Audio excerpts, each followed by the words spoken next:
నివారణ సంబంధించి పసుపు కుంకుమ పూజా కార్యక్రమం జరుగుతుంటుంది. ఇది అత్యద్భుత ఫలితాన్ని ఇస్తుంది. ఎందుకంటే ఇది దాదాపుగా మేము ప్రారంభం చేసి ఒక 3 సంవత్సరాలు అయింది. ఈ 3 సంవత్సరాల కాలంలో 9 వారాలు పూర్తయి ఆ హోమ కార్యక్రమం అయ్యే నాటికి దాదాపుగా 90% మంది వారి వివాహం పొందడం, శుభలేఖతో అమ్మవారి సన్నిధికి పసుపు కుంకుమ తీసుకురావడం జరుగుతుంది.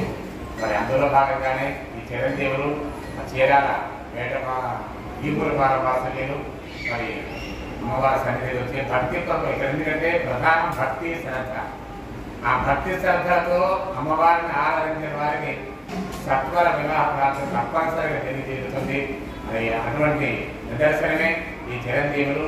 కాబట్టి ఆ చిరంజీవులకి అమ్మవారి అనుగ్రహంతో పరిపూర్ణంగా సుఖజీవన అనుగ్రహాన్ని ప్రసాదించాలని కోరుతున్నాం. సర్వే జనాః సుఖినో భవంతు.